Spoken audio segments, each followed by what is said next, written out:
Jermaine is, yeah, there's a collection. Okay, I see the notice in the corner that we're live on Facebook. Mm-hmm. Sure. I do want to kick this off, guys.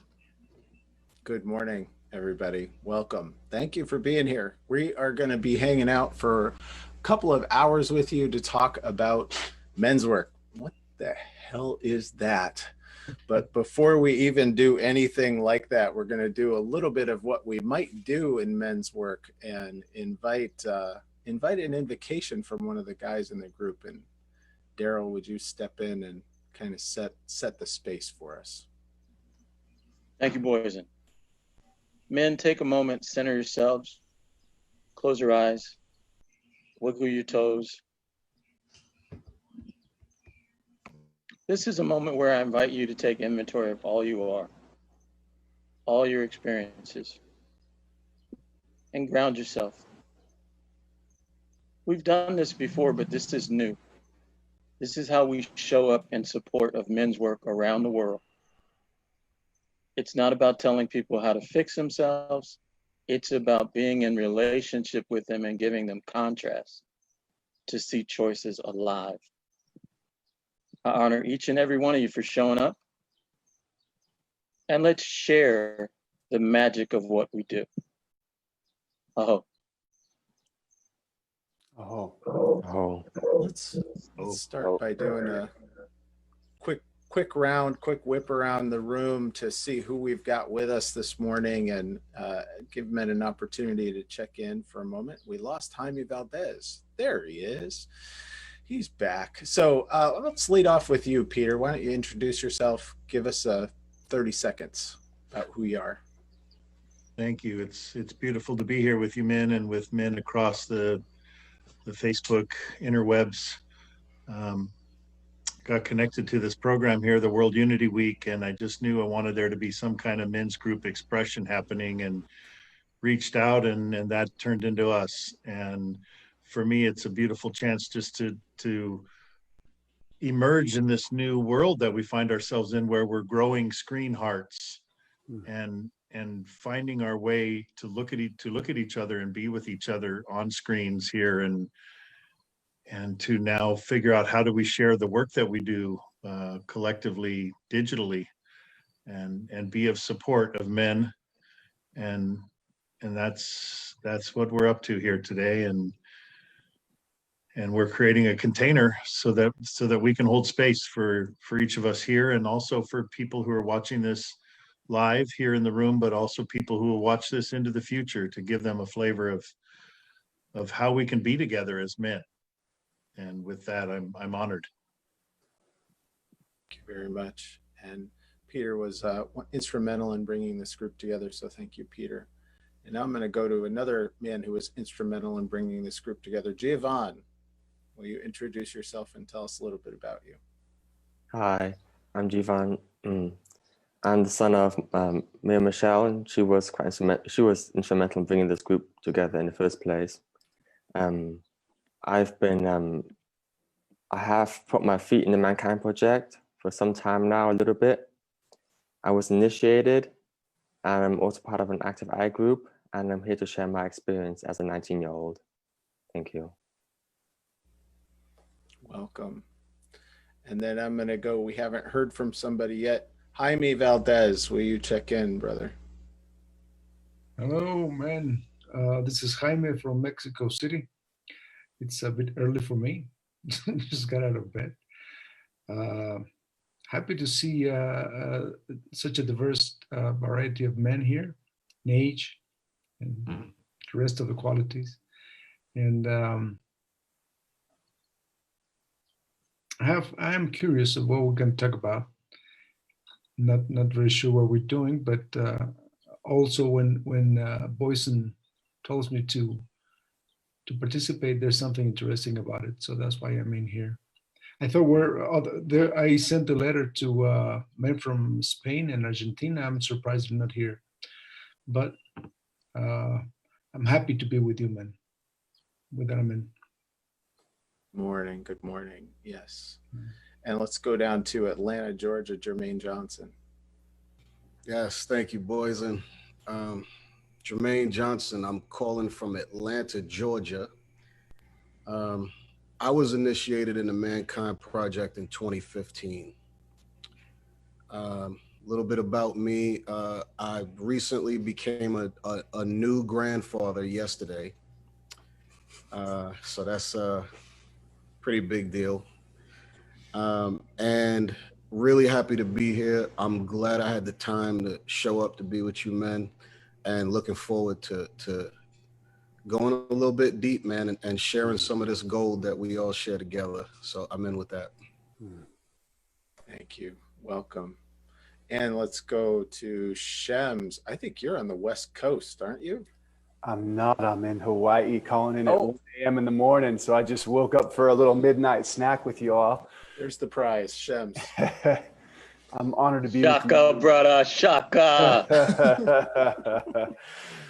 Yeah, although I grew up on the West Coast and I did a lot of my men's work in California, and I initiated with MKP in 2007 and have participated quite a bit in Boys to Men, and I've created my own online men's work, and I really value circling with men, especially of men from all different places, and it's really an honor to be with each of you and to show up in this container, and I feel there's a deep nourishment in medicine when we get real like this and have this opportunity to see and witness and be this authentic and real. So I'm in with that and grateful to be with you guys.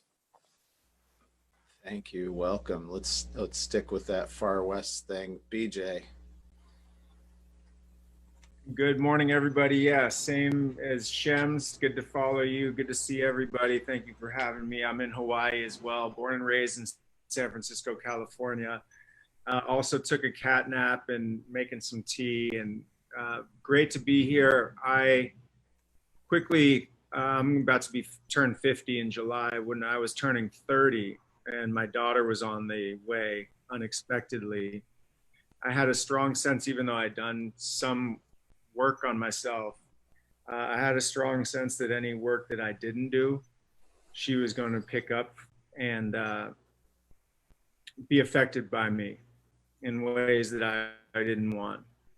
And that patterns that I learned growing up and that my parents showed and demonstrated to me doing their best, that if I didn't get conscious, we're going to pass on to her, whether I liked it or not. And that's what inspired me to join the Mankind Project weekend. A friend of mine reached out. I actually did that weekend with my father 20 years ago and have had an amazing journey since then. Also doing some work with Boys to Men, doing some work with, found out about this men's work being done in a maximum security prison, Folsom Prison in Sacramento, and got very involved for 6 years as executive director of the Inside Circle Foundation. And a pleasure to be here. Jaime, great to see you. Great to see your faces. Jivan, Boyson, Shems, Daryl, first time I'm seeing you. It's already a pleasure and an honor to sit in circle with all you men. Looking forward to our conversation. Thank you. Thank you. Thank you very much. And Ben, I'm gonna pull you into the circle and give you an opportunity to introduce yourself as well. Thank you, Boyson. Good to be here with you. It's a bit impromptu for me. I was here as just to help it go live and facilitate that, but I'm also happy to dive in and jump in and with Peter in World Unity Week. I feel like I'm going through a bit of an initiation myself this week, learning to juggle a lot of things all at the same time. But it's good to be here. Good to be here with all of you gentlemen. Thanks for having me. Thank you. And we've been watching Ben jump around back and forth from computer to computer, balancing, juggling. So thank you very much for being here. And Jose Casado, will you introduce yourself, please, brother? Hi guys, my name is Jose Casado, intelligent turtle made of stone. I was initiated in Mexico 2019, and I have been actively participating on MKP. We were able to run a new warrior training adventure in Chapala, which is near to my place where I live, and I was a weekend coordinator for that time, and it was a very interesting experience to be very deeply involved on a weekend or organizing a weekend. It was very interesting adventure for me. With that, I mean. Welcome. Thank you. So this is us, guys. And I threw some questions out into the chat before we got started just to kind of give us a place to go. So I'm imagining that folks are going to be tuning in to watch this video who have no idea what is this thing that we're talking about, men's work. So there's a bunch of different perspectives in the room, and I'm just going to invite, if you want to offer, like, what's men's work to you, and take a few minutes to talk about from a personal level, and then from a, what does this stuff do? What does this men's work do? Anybody can jump in, but not everybody can jump in at the same time. So I'll jump in and take a stab at it. So I was introduced to the men's work in 2015. I had no idea what it was when I showed up to a New Warrior training adventure. And when I left that weekend, there was a shift that I had never felt before. And the one piece, if I could boil it all the way down, is one thing I realized was that I never had a truly authentic, truthful conversation with another man until I went to my weekend. And that reality for me just kind of blew me away, because I was 40. I was 42 when I went through the weekend. And ever since that experience, I tried really hard to figure out what went wrong. You know, like how is it that I could be this age and I've never felt like I had a real conversation with another man? And, you know, some people call it locker room banter, you know, where I may say, hey, you know, I made $50,000 this year. And that just instantly would trigger the next man to say, oh, well, I made 60. And then the next guy, oh, well, I made 70. And it was this, you know, and that with every conversation seemed to be the theme is, you know, how can I be bigger than you in this moment? And when I witnessed men asking me things that I never heard before, like, how can I support you, was a big one, right? What is it that you need to be okay in this moment? And it's, in order to really understand what it is, I had to experience it for myself. It's very difficult to describe the emotion and the energy that comes from truly feeling like I'm heard, truly feeling like someone cares about what the truth is that I want you to know, as opposed to, you know, I don't feel safe enough saying to you, you know, man, I feel like a failure right now, you know? And then when I do that, hey, Daryl, I feel like a failure. Instead of Daryl saying to me, oh man, you ain't a failure, man. Go ahead, man. You're doing good. You know, don't worry about it. It's, you know, well, what does that make you feel like? Man, I really feel sad. So you know what, bro? Let's just sit here in that sadness and see what comes up. And the difference in that kind of interaction changes the way that I view every experience that I go through. You know, I went through life believing that if I didn't make a certain amount of money, that I couldn't call myself a man. If I didn't have a certain number of women in my circle, that meant I couldn't be a man. If I wasn't the strongest, the biggest, the fastest, then I couldn't be a man. And what the Mankind Project did for me was it basically debunked all of those beliefs that I took on throughout life. And so it continues for me. You know, I'm still learning more about who I am authentically and less about who people in my life told me I was. Those are two different people, right? So yeah, so that's where I am with that. And that's what that means to me. I'm in with that. Oh, Thank you. Thank you, Jermaine. no. I wanted to chime in real quick next that another thing that we do to help us ground ourselves that you've probably noticed is I've been burning some sage and welcoming everyone with the sage to just ground in the sacredness of who we are and who we're remembering ourselves to be, because so many of us grew up not even having an idea of that, and definitely not having men in my life who would point that out toward me. You know, wonderful father I had, but he just didn't have any connection to this kind of stuff. So that's just one way that we help to ground ourselves and honor each other as we enter the circle. So as you see that sage smoke go, you know that that's for you also. And then just to have Javon here, I want to say to start the circle here that I see the young me sitting there, and I can feel that, as Daryl was saying before we started. Remember back to when you were a teenager, and what was the first thing that brought men's work into your world?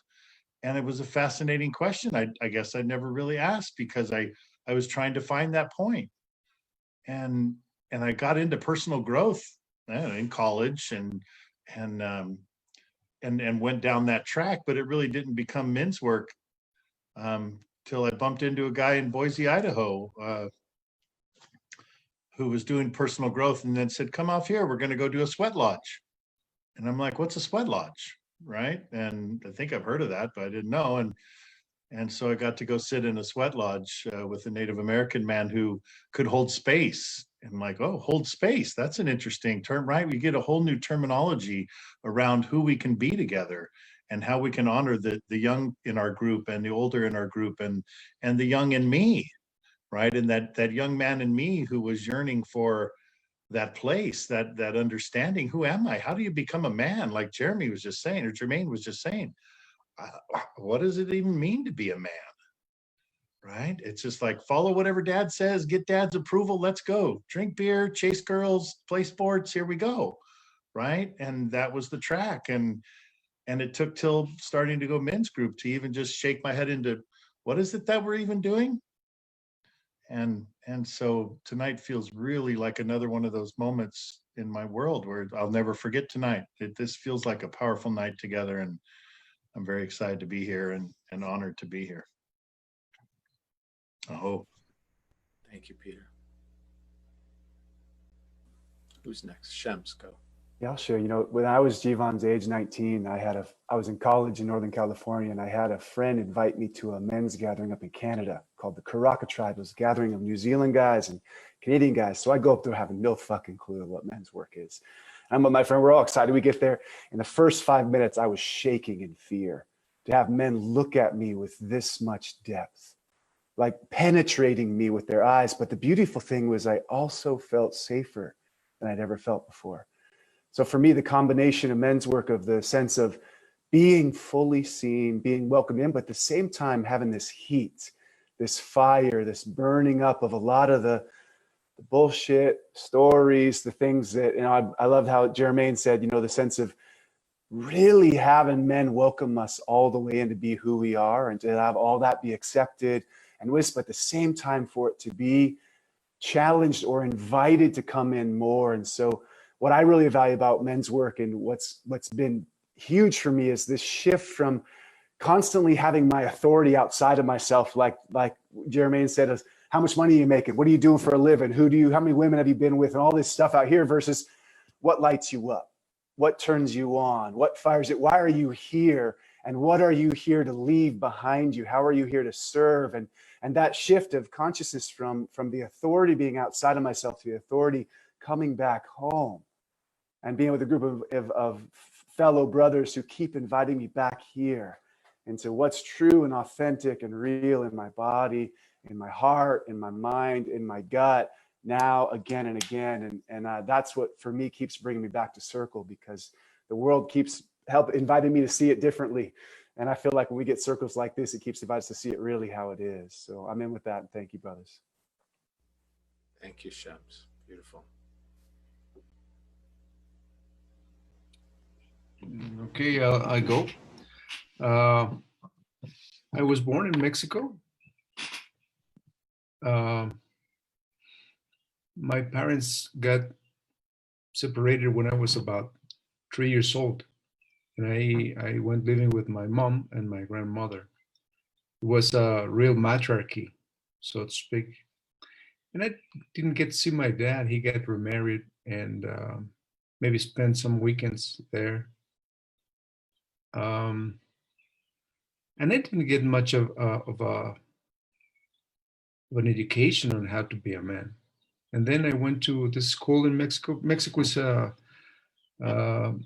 very Catholic country. And so I was sent to a school, which was a Catholic school. And I saw there's some especially two priests there that I saw something like warm in them, like, oh, I feel like these guys want to do something for my education, not information, but education and values and all those. But I didn't have like a really masculine model to look at around those days. Then I just, the question that we were first asked, who taught me to be a man? I just learned it from my schoolmates, whatever I got on the road. And the initiation those days, if it can be called an initiation, is when to have sex with a woman, a prostitute mainly, because there was no education at that. And being in a Catholic country, we were supposed to honor the woman that they're supposed to arrive as a virgin into marriage. So how can I have relationships with a girl? But nobody told me anything about that. Just that we men need to go out with women, So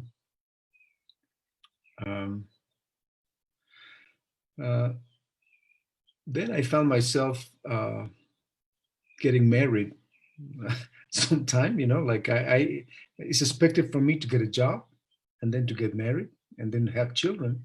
It's like, that's what we men do. So I get married and I got divorced, just like my father did.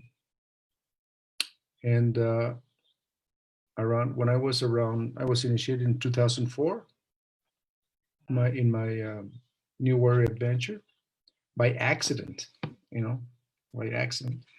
And because at that time there was a call inside of me that I felt like I either went as a violent guy or as a submissive guy, I let either people ran over me or I ran over people. I couldn't find a center way of being. So I was open for a search on how to be a man. So I ended up with a shaman here in Mexico, and then a local training. And then by accident, someone invited me to, hey, they're giving a course on men based on Jungian psychology. Oh, and they even given scholarships. Oh, well, I go, So I took up my notebook and my, jacket and so on. It was very cold for us in Mexico. So anyway, that I don't want to talk about what happened there, but at the end of that weekend, there's a part when we see to each other's eyes when we say goodbye. And that particular moment made it for me. Looking at another man's eyes for I don't know, from the soul or something like that. I became very emotional even remembering that. That was something I was looking for or longing for without knowing, looking at another man's eyes. So and then I kept coming back to the trainings.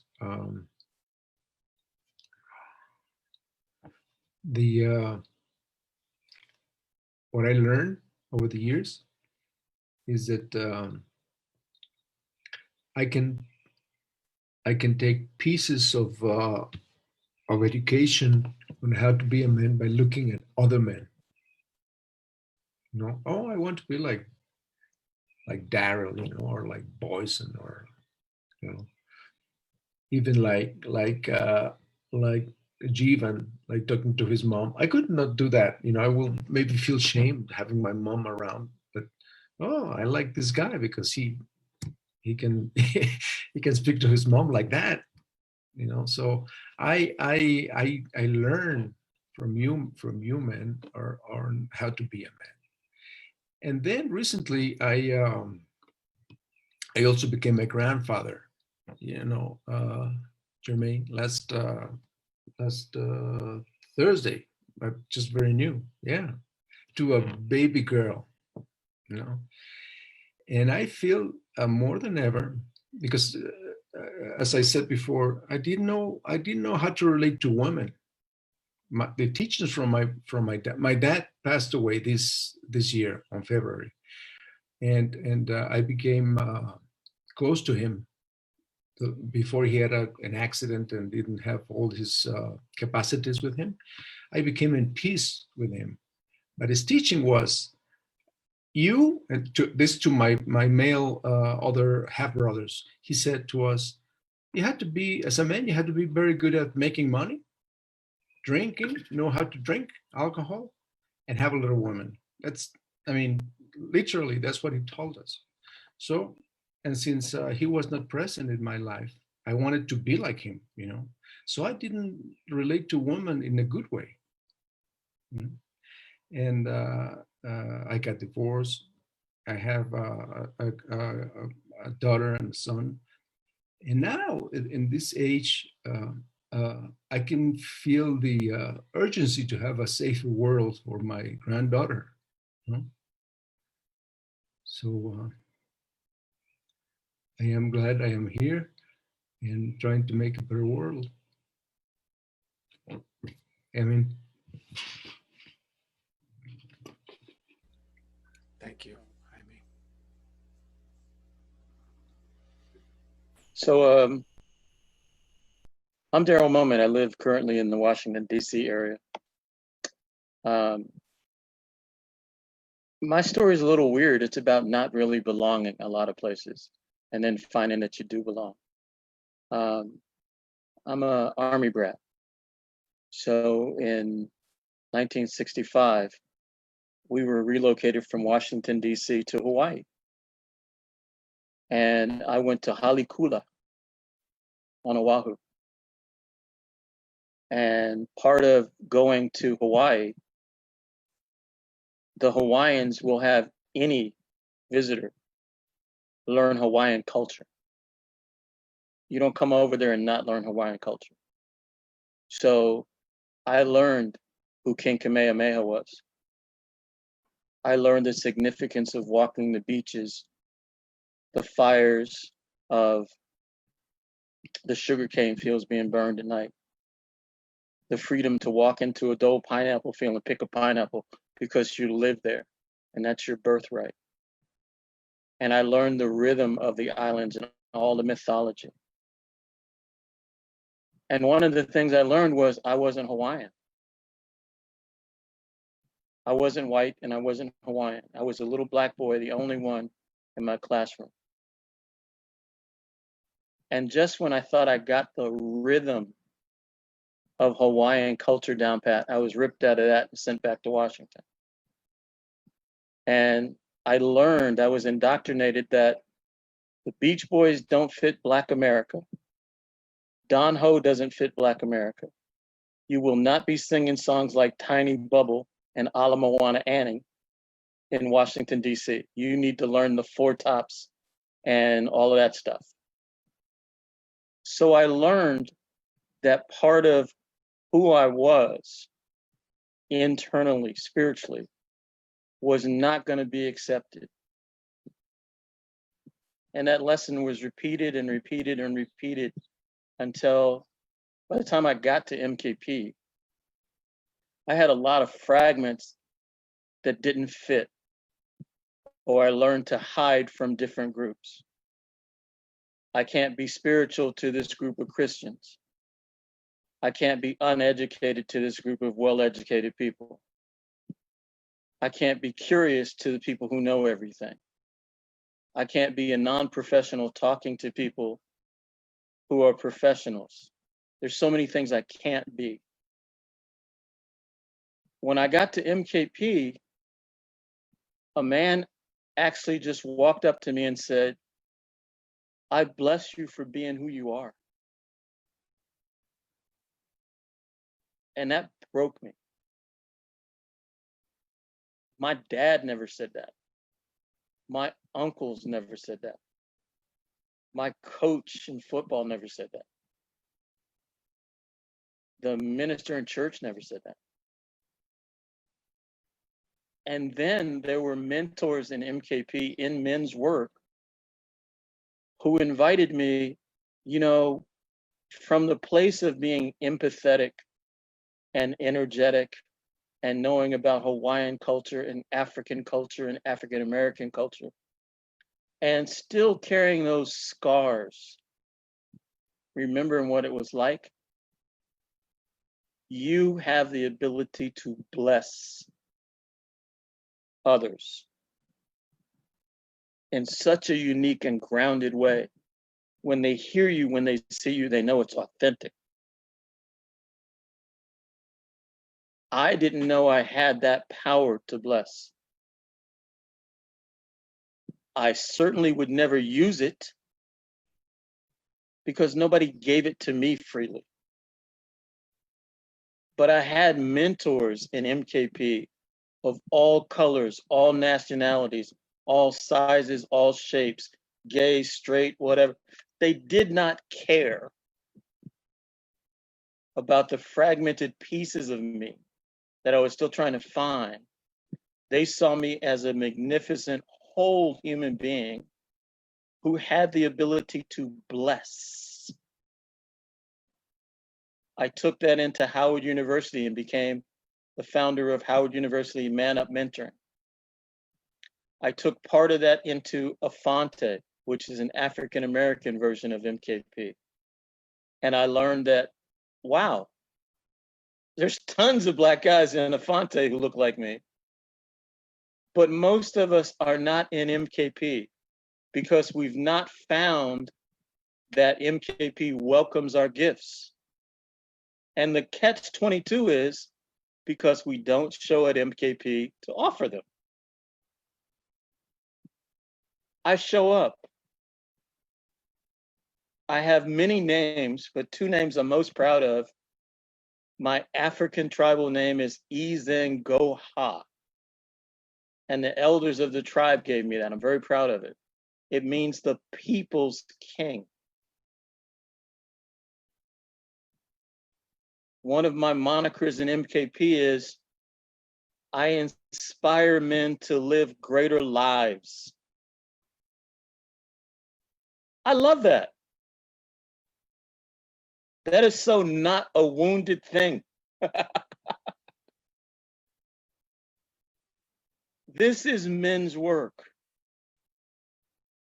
If I can impart some of that special ability to Jovan or any of you, that you can laugh and you can bless and you can learn from anybody at any time for the rest of your life,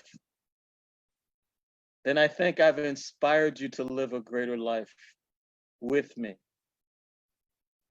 Ashe.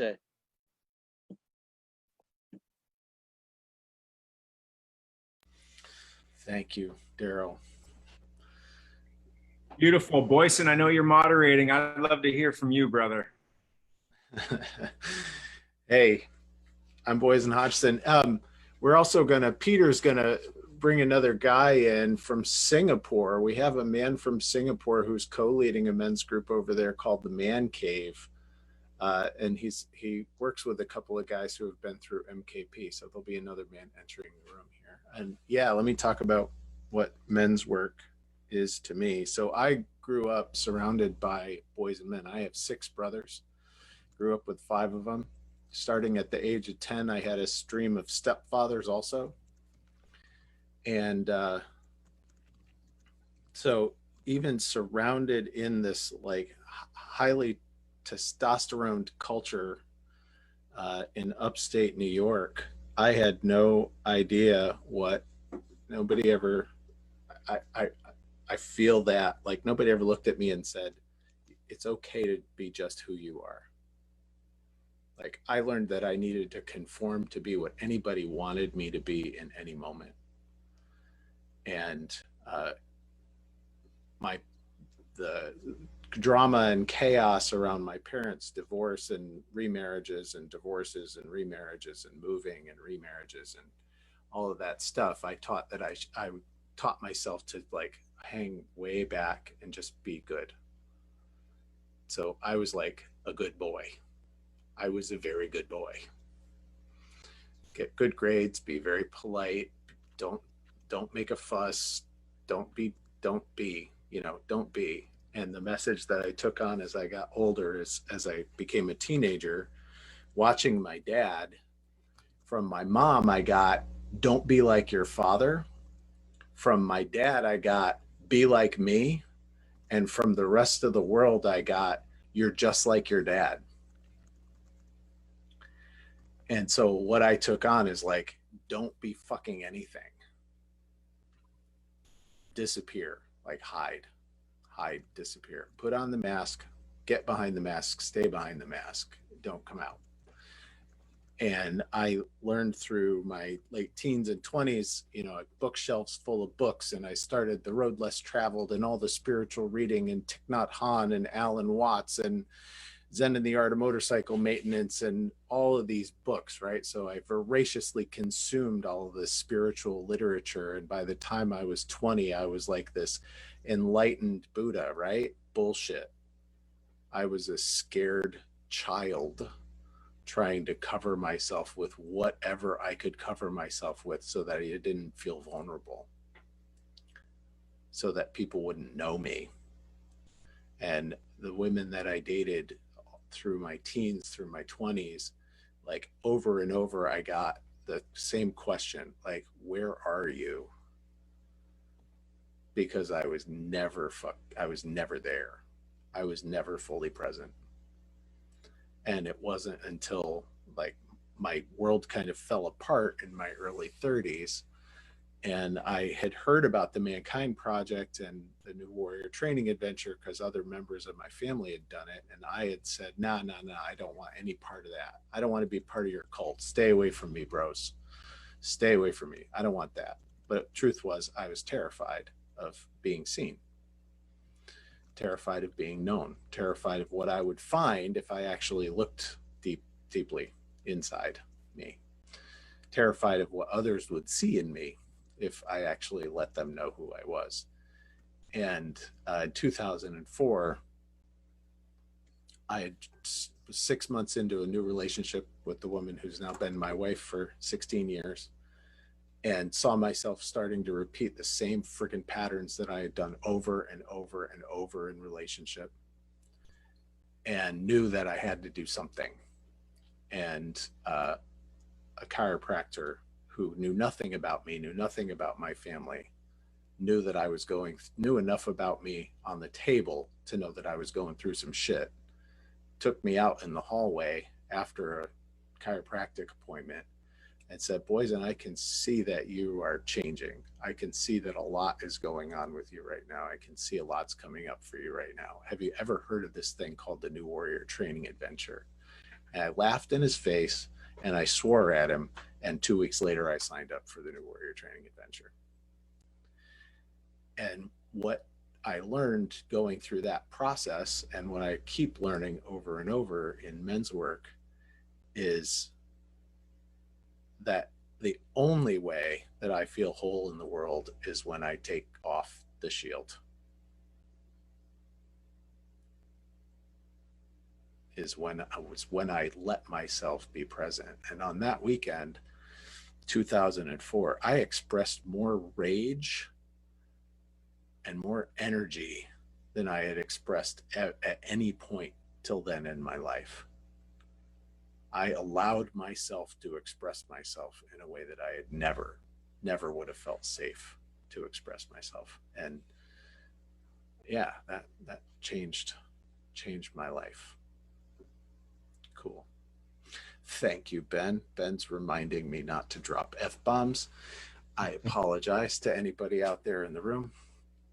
Yeah. Thank you, Boyson. Boy, your story is so many heartstrings for me. Thank you. Yeah. And as you mentioned, we do have a brother, a man from Singapore. Yen, will you bring yourself into the circle, my brother?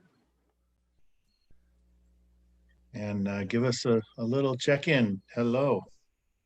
You're here. Hi, can you hear me? Yes, we got you. Welcome.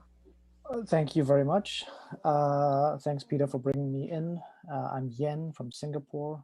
I think as Boyson mentioned earlier, I co-lead a men's group. We're about maybe 12 people. We meet every other week on Monday evenings that nobody else wants for 2 hours. And we do some version. I've never been to the Mankind Project myself, but I believe that what we do is some variant of that someone has passed to us, and we just kind of wing it most of the time. We have a few little pieces of technique that I'm sure it comes from you guys. But it's been one of the best things of my life. As I listen to you guys tell the stories, we don't have many elders in our group. We have one, but he comes maybe once a quarter because he lives in a different country. So the rest of us are about my age, 40 something, young kids, some are single. But the camaraderie, the fact that we talk about, when I first joined the group, I was like, it'd be nice if there was a couple of women here. We have a nice mixed group. It's more fun. But very quickly I realized that that's not the case, right? I think someone was just speaking earlier about the fact that it's learning from other men, and that has turned out to be very, very special for me. I'm just going to keep this short. Checking into this group, I guess. I'm feeling excited to be here. Very calm, surprisingly very calm, and very light and joyful at the moment. Just checking in. I'm Yen.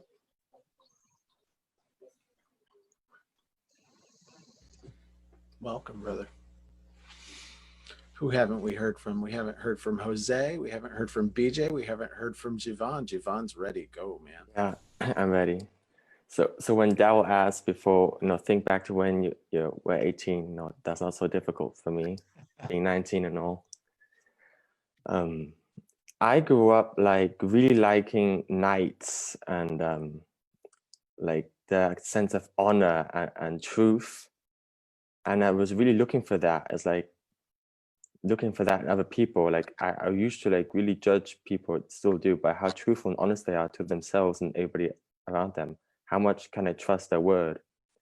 And my mom is so powerful because she supported those values and beliefs within me so that I didn't lose them when I grew up. And it was exactly these values that I was searching for in other men, and I did not find in almost every other man that I met. And that made me kind of desperate and sad at times, because I felt like, am I the only one and there's no one else like me looking for that? And I felt very much alone, didn't know where to go. And so when I had just finished, I actually had heard a bit about the Mankind Project through my mom, because she knows BJ. And ultimately it was BJ that introduced me to the Mankind Project, which was which is amazing. And it all started when right after school. I was 18 at the time.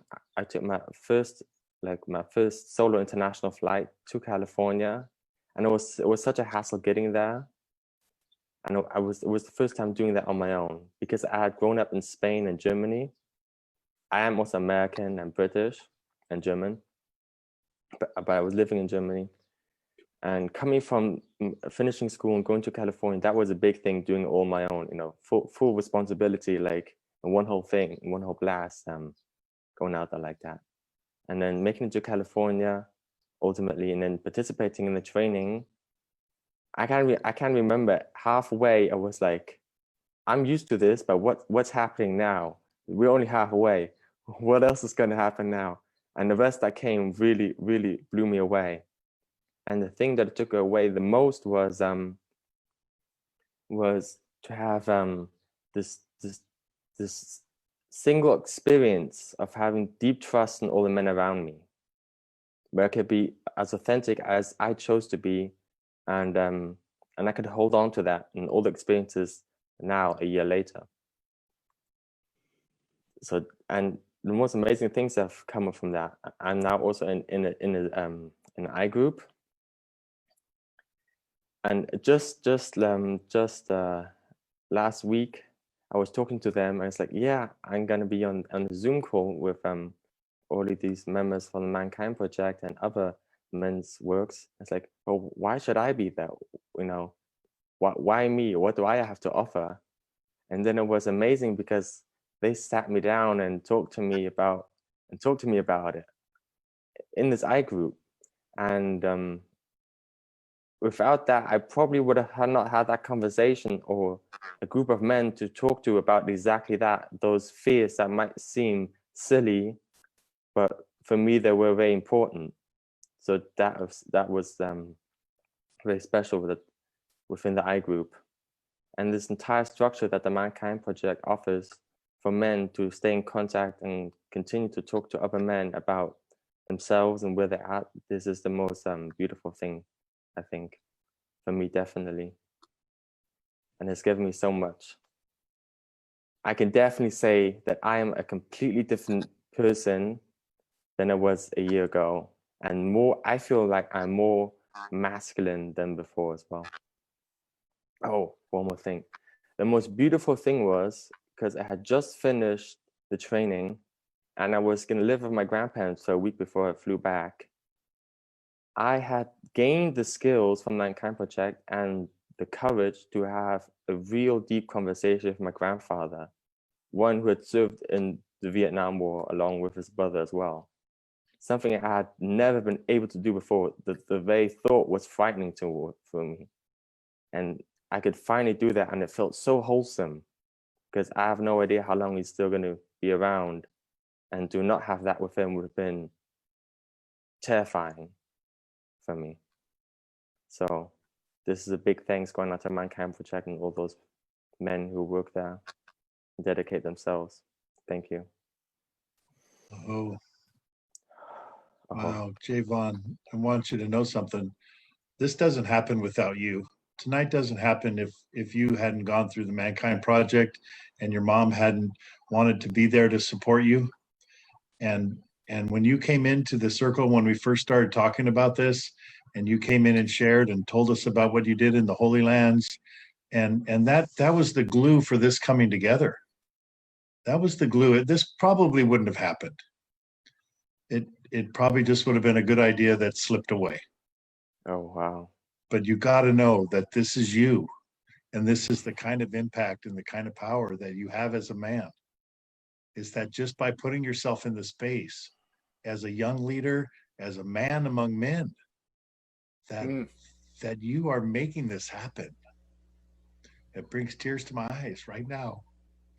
It's like there's a young man in all of us that feels itself because of you right now.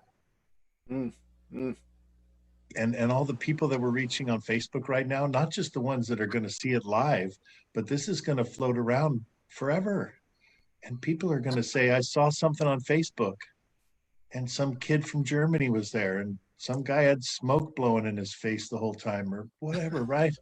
And some guy from Singapore came on, and there was some man from Mexico, and my God, there were just a bunch of men that were willing to be there for me. And some people are going to sit in a group next year and say, I was introduced to men's group because of some kid named Javon in Germany. Mm-hmm. Right?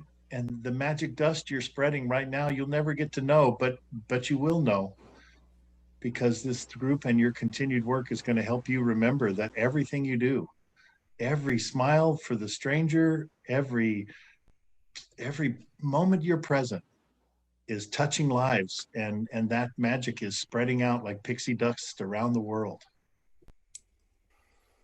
Whew. Oh, Thank you. Thank you. So I do think I can go back to my I group and say that I did have something to offer. Yes. Yes. Cool. I'm Thank wondering, do we have time for me to give Javon a blessing also? Step up. Javon, I've been in this project like 21 years, and it's amazing. I run into people who I remember 21 years ago, and I was this little kid who everything was bright and shiny and new. And now when I'm in circle with men, I'm amazed that they tell stories of Ethan Goha. They tell stories of Daryl Moment. I hear stories of Daryl Moment in New Zealand and in Canada and in Ireland. I see you, brother, and 21 years from now, you're going to remember these moments because you're going to be hosting your own.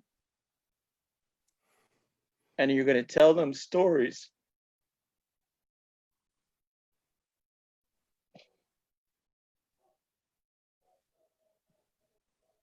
You're going to tell them stories about the men who cried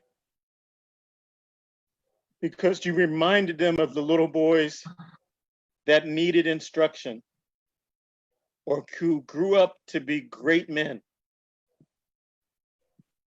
You reminded us of that because you chose to be present. And that will be your gift one day to those who follow you. You can share that memory with them. Ashay, my brother, I see you.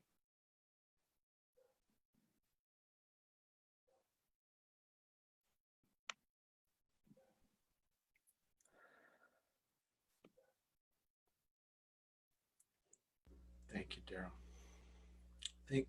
So we have BJ and Jose. Which one of you would like to check in? I can do it. Jose Casado.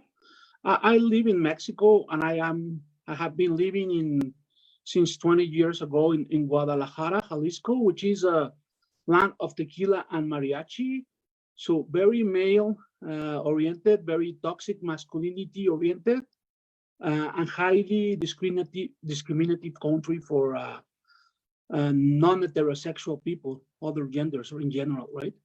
So for me, the men's work has been to learn and understand very different forms and flavors of how to be a man. And especially with the gay community, I have changed my point of view, and I now highly admire the way they go through their lives, they survive, they face their own internal fights, and that has been a big change for my life. I did grow with my father. He taught me how to be a man. Maybe the way he knew. Now I see a very toxic and very violent perspective, but I did spend a lot of time with my father. He's still alive. I invited him to participate on WEG, World Elder Gathering, and I remember having this very deep internal conversation with him and Agustin Gurule from MKP. where I cried. I showed my tears. I opened my heart to my father, show my vulnerability, um, to this father that taught me not to cry, not to show my feelings. So I had that very special conversation with my father that day. That was very interesting for me, very important.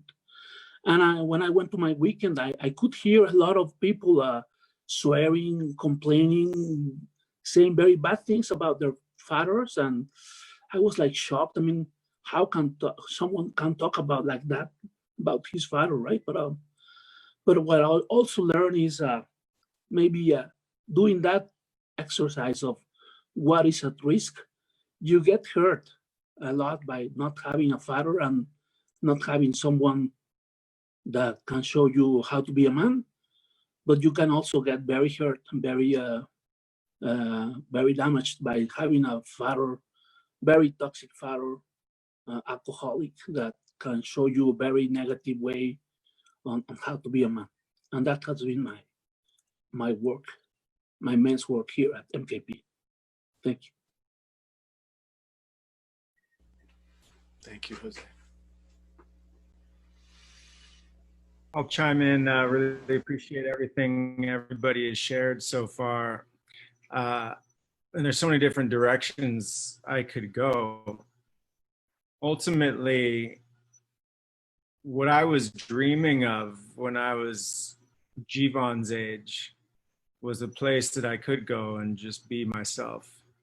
A place that I could go and talk about what I was feeling, what I thought, what I had done in my life, what I hadn't done, things I had said to people that I regretted, things I hadn't said to people and regretted not saying, and to truly experience that North Star experience of unconditional love. I really feel like the Mankind Project is one example of men's work, is really being in a space where I've done this work in maximum security prisons. I've heard people speak to, we invite men to feel their rage, to get angry, whatever needs to happen. Boyson, you mentioned rage. That was a big part of my work and my path too, was just allowing, I wasn't allowed to rock the boat in my family. So I just had a cork of anger and rage, stuffing in all the other emotions, keeping me shut down and quiet. And so we create a space where men can safely feel and express their rage. I had a man look me in the eye and say, the last time I got angry, I killed somebody. You're telling me to get angry? And we said, yeah, we're going to do it in a way you're not going to hurt yourself or anybody else. And to truly have a place where I can tell you exactly what's going on. What am I feeling? What am I thinking? Again, what have I done? I've done things that I regret. I've done things I feel shame about. And to be in a place in the release and the liberation, and I know I can go there right now in this circle. I could share a secret. I could share the deepest, darkest secret I have. And I know that you men will love me, that you will hold space for me, that you will support me, that you will forgive me, Daryl, that you will bless me. And that to me is the dream, is like, wow, who I am and how I am and all that really is just a unique expression. So ultimately, that's what I love about this work, is a place where I can be myself, learn about myself,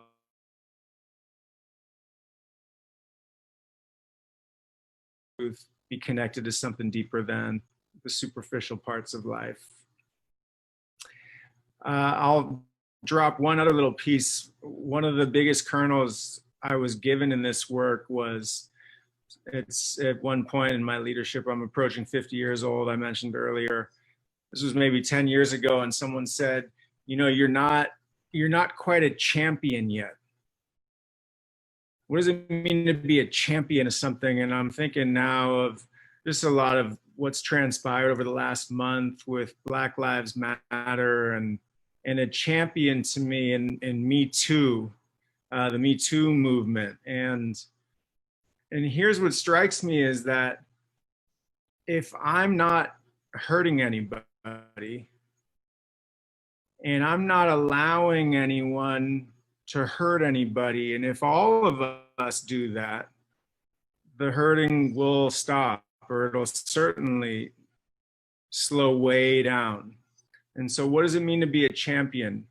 And whether that's seeing litter on the ground and picking it up and throwing it away, or seeing someone litter and saying, excuse me, you dropped something, why don't you pick that up?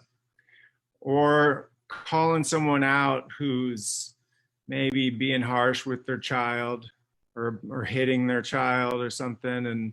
And so what does it mean to be a champion for the planet, a champion in support of women, a champion in support of our gay men and women, brothers and sisters, champion of being in support of men of all color, races, size, shapes. So I want to leave you men with that idea of, really like the buck stops here. I'm accountable, and I know what it means to be a good person. I think we all do. I think we all have that in us. And if I'm seeing something that's not coming from that place of goodness, am I willing to put my neck out and say, hey, this has to stop? I'm in with that.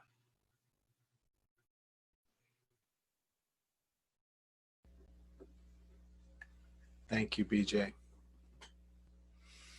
So Peter posted something out into the chat window just a little while ago. We have a handful of non-video participants too, and if there's someone out there in their non-video participants in the room who'd like to say a few words and check in with the circle, or maybe introduce a question into the circle to lead us into a next piece of discussion, raise your hand or unmute yourself, and we'll try and bring you into the room.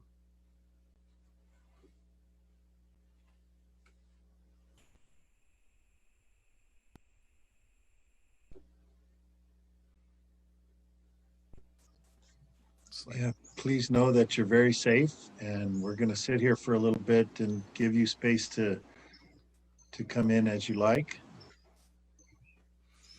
And yes, absolutely, if you're female, please.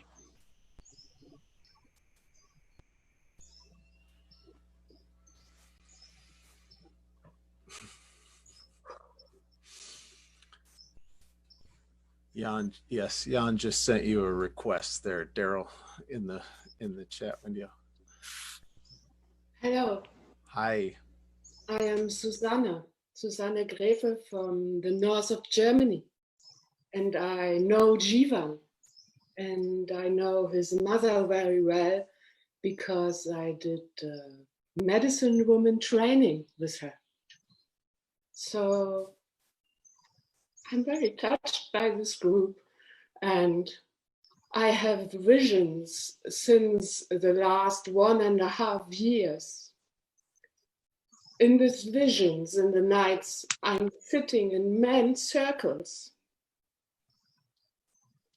and something is working through me and showing me exactly what to do and how to help the man to heal. And these visions are coming again and again and again, and I'm very emotional now, you can feel me, about this, because I, as a woman, I'm also a little bit scared about this, because I'm used to sit in women's circles to heal my sisters, and I get healed by them.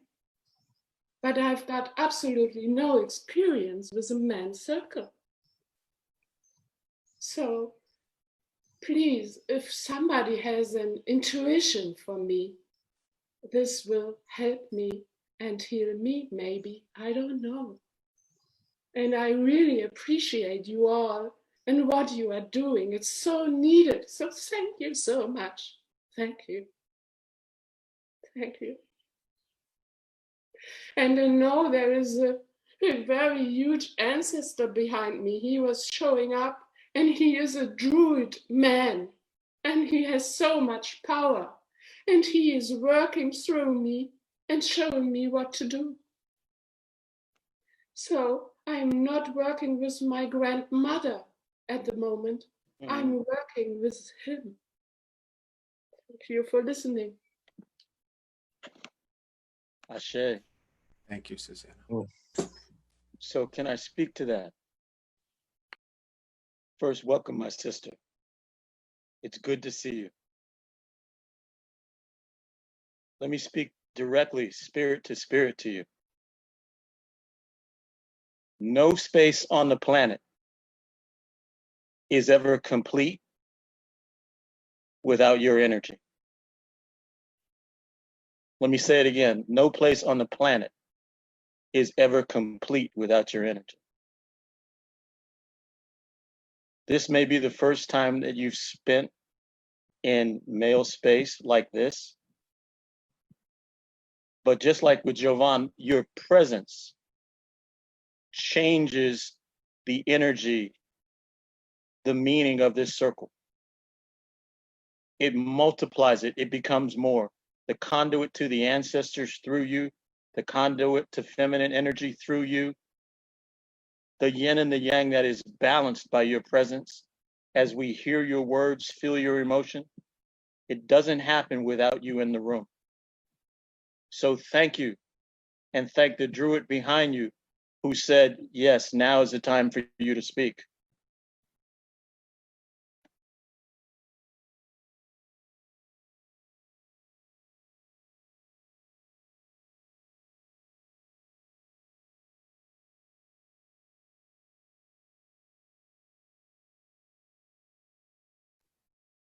Thank you so much. Thank you. My heart is filled up with love. And it also needed much of courage to show up and ask you this in this group. So thank you for this space, brothers. Thank you. Ahe. And greetings to Jivan.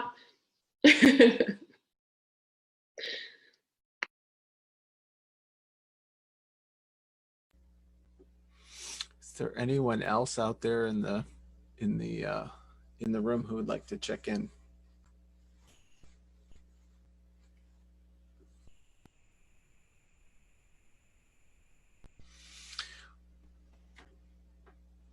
I think I may want to invite, and there we go. Magdalena, Yeah. welcome. Please. Thank you so much. Hello, my brothers. My name is Magdalena. I'm from Braunschweig, or currently Berlin in Germany. And this is just for saying that I listen to you and that I have so much respect for you and your words and your work. And I'm deeply touched and I honor your work and its importance. Thank you. Ahe.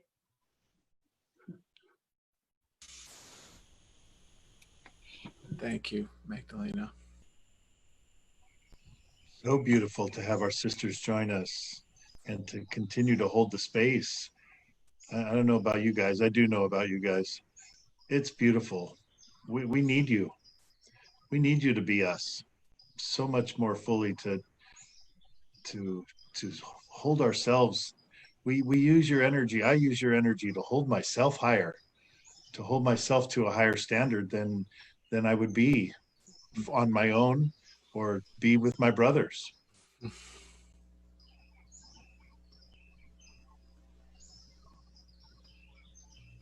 Also, my sisters, we need you to know that all things flow from the rivers to the ocean to the seas. The same oceans, the same seas for men and women. Mm. We need you to witness that men are doing work like this.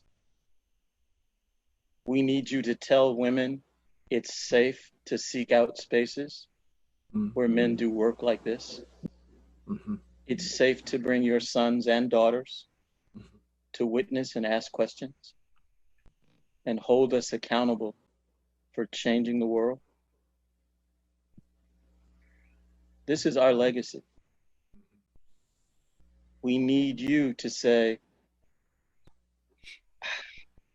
in all the racist turmoil that we hear, I'm sad, I'm scared, and I don't know if anybody is going to get it done. We need to be reminded. Thank you. Yeah, thank you, Daryl. Samya, would you like to check in? Welcome. Please, thank you so much, Boyson. Well, I'm Samya, I'm in the Netherlands. And I just want to say how much respect I have for all of you guys to show up here. You really show up and really show yourself. And that needs so much courage. And it's so brave to do that. And yeah, I really felt you all. And yeah, I really knew I had to be here today. And also like the other women, I really see that this is where we're going, like the combining the feminine with the masculine, like the going into full divinity, how you say it, like, and yeah, I'm really happy to see this and to get like an insight into your work. And I really hope that you keep shining your light, all of you, and keep sharing your stories and being there for perhaps the sons that I might have one day, and yeah, and for my brothers. And thank you all. Welcome, welcome. And Gregor is going to come on, and I'll take just a moment as Gregor is coming in to check in. And I want to say, so Daryl's just spoke to it, and I just want to reinforce this idea that now, so here we are, World Unity Week, right? What is men's work? How does it relate to this? And Daryl brought the word accountability in. Daryl brought the word, we can't, that the words that we can't do it, that your energy, the energy of women is essential. BJ brought in the Me Too movement, right? That we're sitting at a moment of global accountability on many levels. Being called out, all of us, called up, all of us, to something new, something we maybe haven't done before. And for me, and I'm guessing for others in the room, like part of the recognition of that call that we're being asked to step forward to has been to step away from the programming that we all took on, that all of us men spoke to.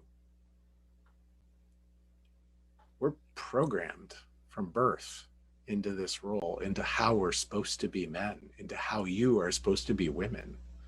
And there's an undoing and unraveling of that we're all participating in, so that we can weave something different and new and beautiful together. Thank you for being here. Gregor, would you like to check in, brother?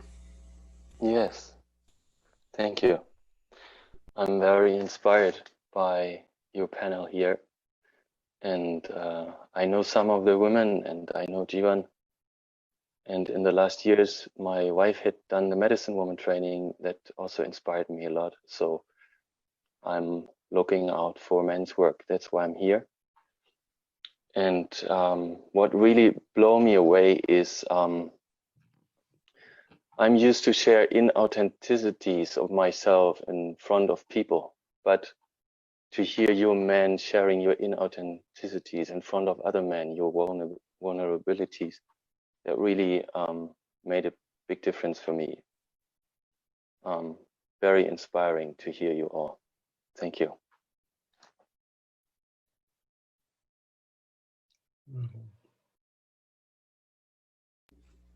Welcome, brother. Thank you. Look at this cool circle.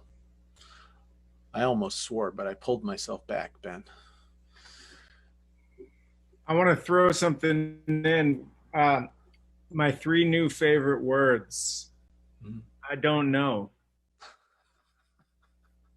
And what a relief as a man, as a father to and to be able to just take refuge in I don't know. And part of my evolution, part of my growth is the pressure off of thinking I need to know. That if I was a real man, I would know, you know, go left for sure. And so I wanted to just throw that in there. I love leaders. I love people who are real and who are honest and who welcome other people's perspectives. And I personally, as a white, middle class, educated man, I need to personally, I need to be quiet and listen and hear from others which way we going. From you men of color, from you younger men like Jivan, from you women on this call and all my sisters, I want to be a better listener. And you tell me we're going left and I'll help us get there. But I wanted to throw that in. Thank you.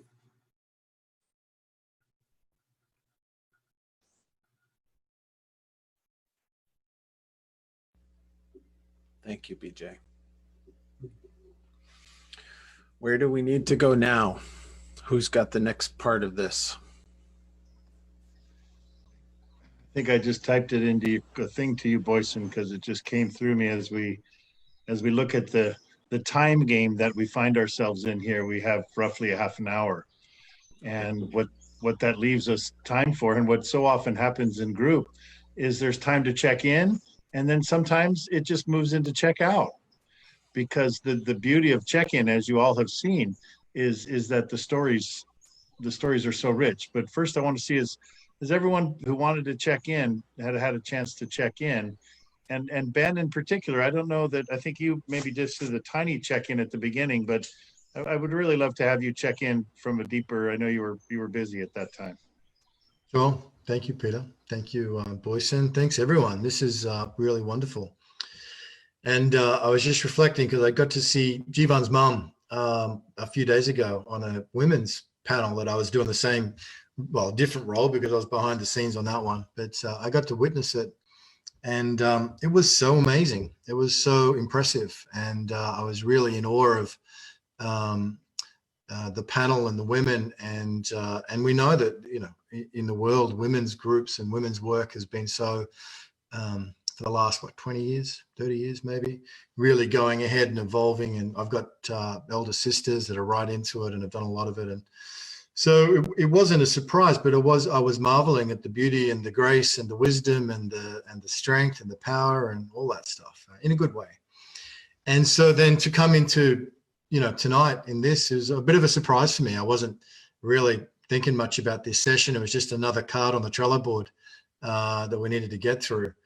But, you know, it's been incredible, Daryl, to meet you and to see your prophetic power.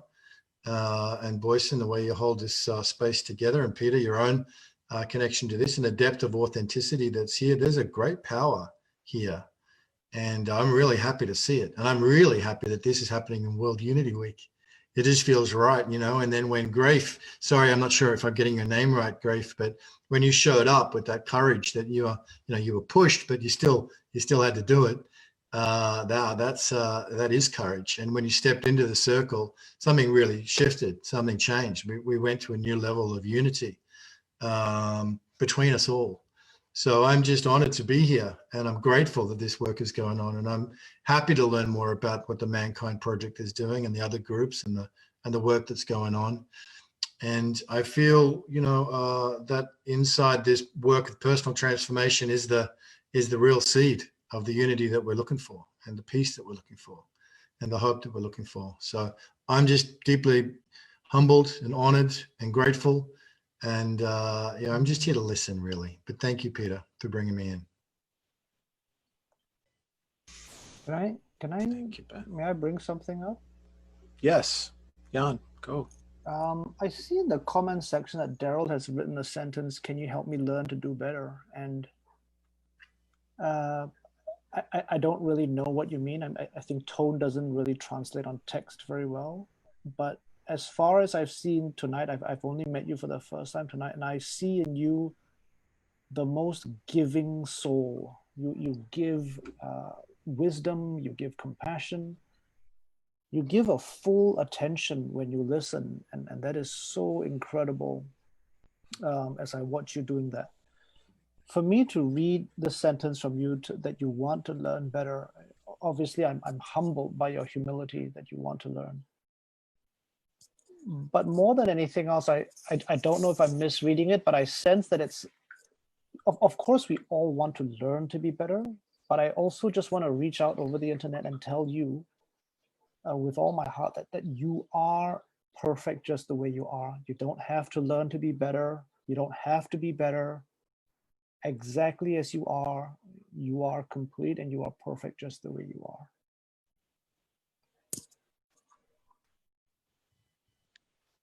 Thank you, brother. The tears are for the 21 years that I didn't know that or chose not to believe it. The invitation is for the women and all of us. In spaces like this, we don't have to be afraid to ask someone to teach us what we don't know. The greatest witnessing of another person's soul I can give is to say, I don't know how to do better. Can you help me? That forms a partnership, a bond. In my experience, some of those bonds have lasted 20 plus years. And they're stronger than my own family relationship with my brothers. And I see Linda has joined us, so I'll be quiet. I think I answered your question, and thank you again. My way of acknowledging it is, thank you, brother, for seeing, feeling, and hearing me. Thank you. Thank you, Daryl. We've actually had a couple of new joins. I saw Craig come into the room. Little Craig, would you like to say hello? Nice eyebrows. I like that.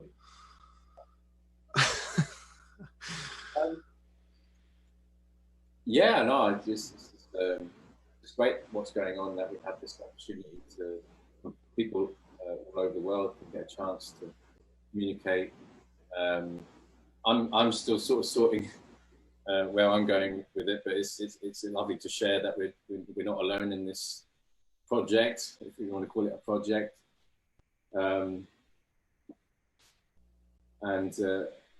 Yeah, I'm listening, you know, I'm just listening to everyone speaking, and it's really giving me, it's just affirming what the processes that I'm going through in my own side of the street. You know, there's a lot of rage and anger with what's going on, particularly with recent events. And it's been interesting, this process of being in lockdown, where I'm having to spend time with myself. You know, it's just me, you know, I'm just by myself, and I kind of never had that opportunity really to have that exposure to just me. And I suppose discovering that actually I'm okay. You know, I think I repress a lot of things. I think we all do.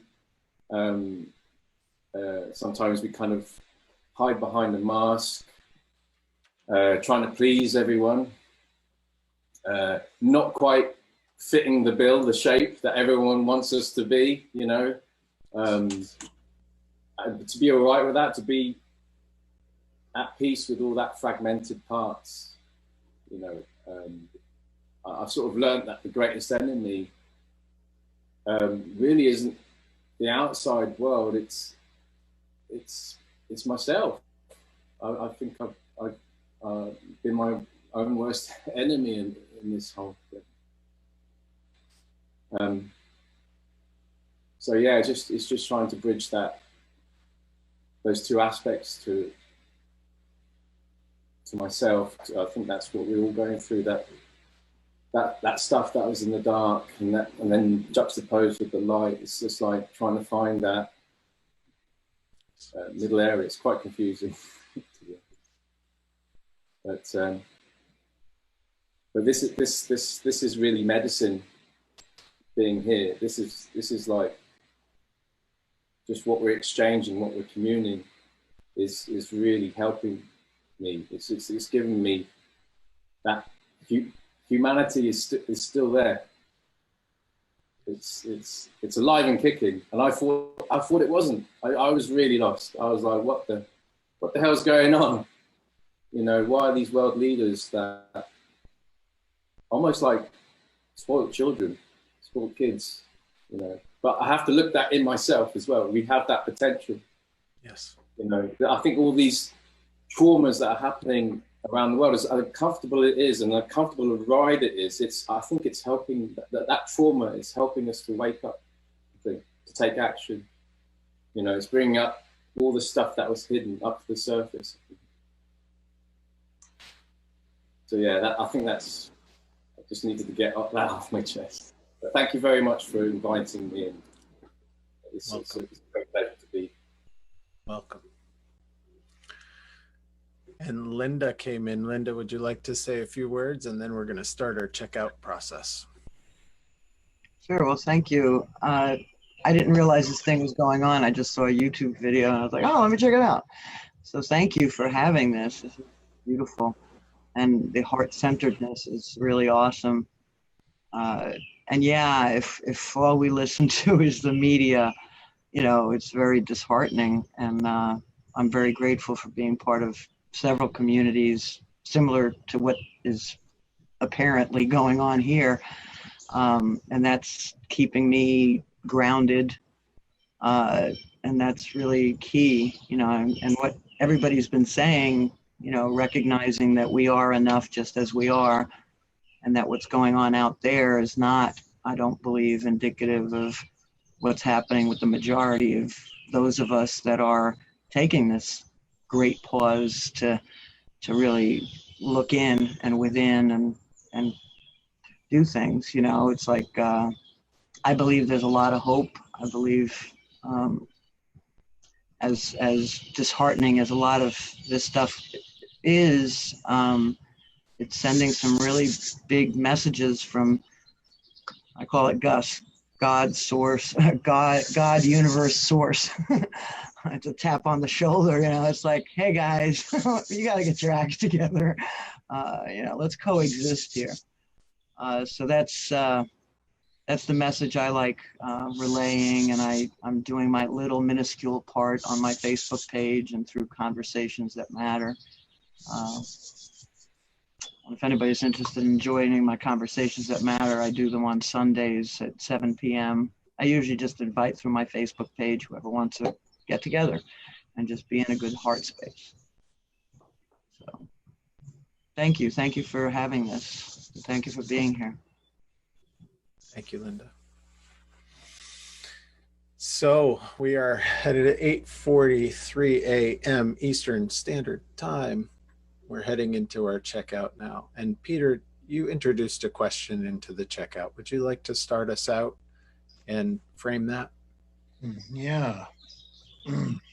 So with 17 minutes and 18 of us, I guess we know what we're up to here, guys. So let's really find the nuggets here and make it work for everybody. So what came through me, thanks, Daryl, as I become more accountable, I am blank. And so I am being something or I'm doing something. So I'll model and use that if you like, or use your 45 seconds, however you find best.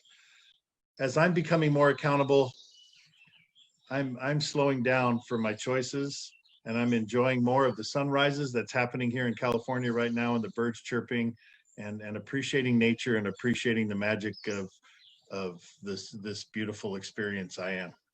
I hope. As I'm becoming more accountable, I find myself becoming the light and the calm in a crazy world. Aho.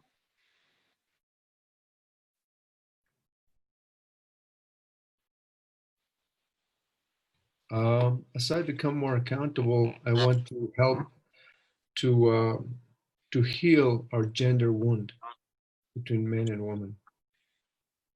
Then I'm out.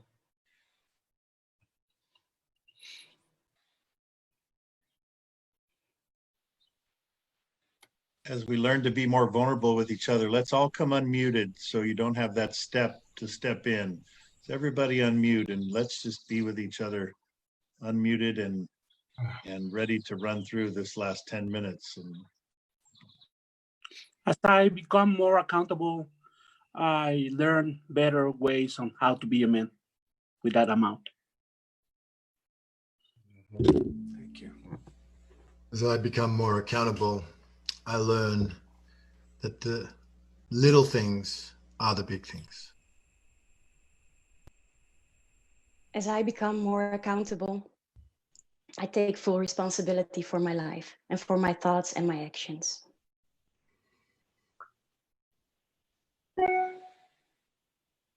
As I become more accountable, I recognize that my own worst enemy is myself, and if I can be an ally to that part of myself, then I'm working on it.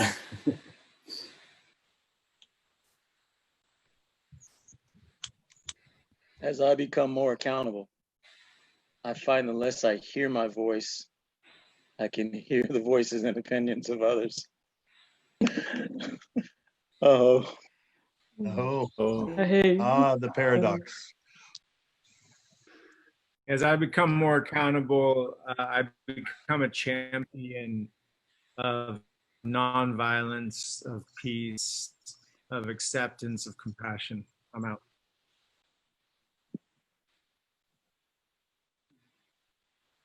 As I become accountable, I'm stepping into my true power and making myself seen in ways that I was afraid to. Thank you. Wow. Thanks. As I become more accountable, I respect myself more.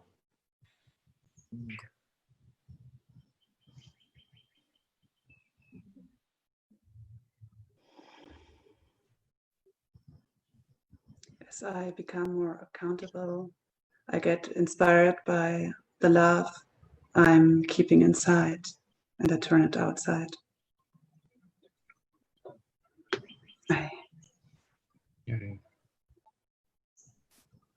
As I become more accountable, I take time to heal myself and to share my gifts with others. I'm out. Oh, thank you. If I'm following this, I would, I would follow my heart more often. Yes, and spread the love. So thank you.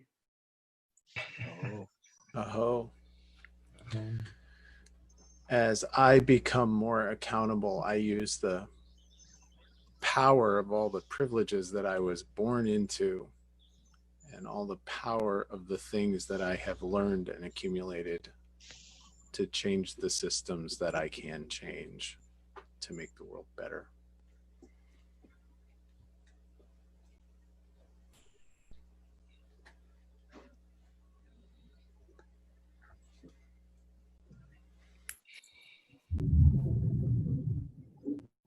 All of us checked out. Is there anybody who hasn't shared at all? Benjamin, Jeremy, Cindy's iPhone, Claire, Monica Willard has joined us. Hello, Monica. They're coming in for the next session, bro. Gotcha. Oh, okay. Well, if you're in for the next session, thank you for blessing the wrap up of this session, and enjoy the next 10 minutes with us as we get to go beyond the checkout now and see what's percolating in somebody who has something else to share. Uh-oh, dangerous waters. After the check-in is always dangerous waters. So as one of the elders, let me say, there's always some words of wisdom I'm reminded of when I go into these type meetings. The one that comes to mind now is, This woman was going about her merry way, and she saw some guy who was in distress, and she asked him what was wrong, and he told her his tale of woe and how he'd failed at this and that, da da da da da da. And she said very reflectively, well, honey, be thankful, because all those cracks in your life, how the sunlight gets in. Thank you.